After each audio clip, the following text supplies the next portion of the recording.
Hapon, binalita na nga namin na dalawang malalaking sunog. In fact, parang tatlo pa nga yata dito sa UP Campus, sa Muntinlupa, tapos meron pa dito sa may sa Tagumpay. Oo. Ano po yung norma? Pareho pa rin ho ba ang kadahilanan? Pumutok ang LPG, may naiwan na kandila, faulty wiring. Ano po yung naging sanhi po ng mga sunog na yan? At ang lalaki ha, parang talagang ang daming mga bahay pong naapektuhan. On that specific fire incidents, ma'am, under investigation pa rin po tayo. However, sa kabuuan ng ating data, ang umaangat na po ngayon, ang top cause of fires na po natin ngayon ay electrical causes. Kung natatandaan niyo po, pandemic ay open flame brought about ng unattended cooking at saka mga kandila. So right now po, ang lumalabas sa mga investigation ay electrical causes of fires. At ito po ay may kinalaman sa ating paggamit ng mga appliances at ito pong octopus connection. Lately po, napapadalas yung overnight charging ng cellphones. Pati may yun? Nakikita po tayong ganitong insidente.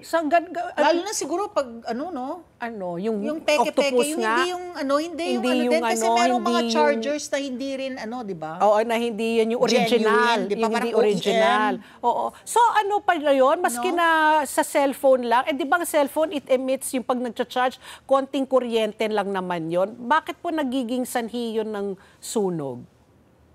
Tama po kayo. There are chargers na substandard or minsan yung proper care natin, basta na lang natin binuhol-buhol para itago sa bag.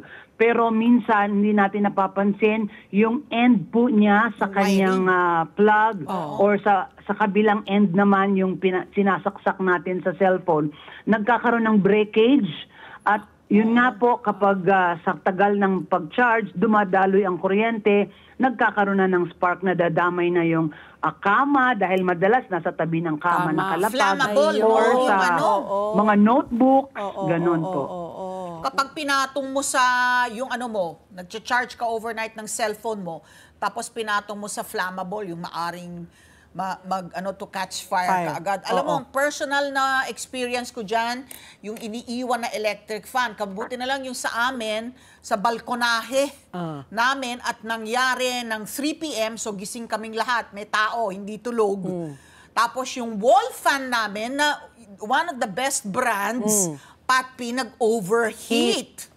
Dahil nga halos walang patayan dahil you want the air circulating, di ba? Walang pahinga. At alam mo, nag-apoy talaga.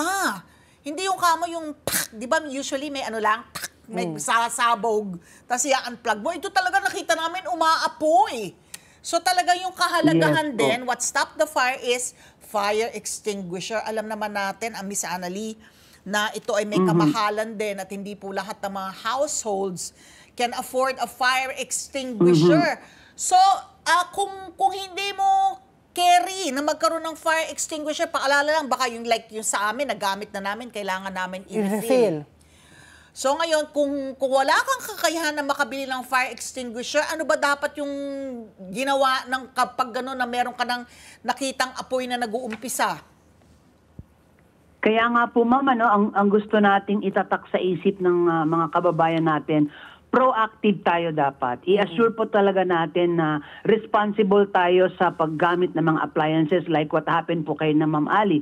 Kung tayo conscious, maghapon na yata itong electric fan natin, papagpahingahin naman. Something like that. Or kapag lalabas na tayo, make sure i-unplug. Mga ganong consciousness po within us, among us. Kaya kailangan po talaga nag-uusap-usap ang pamilya para merong isa sa atin makaalala, gagawin agad yung fire safety measure na yon.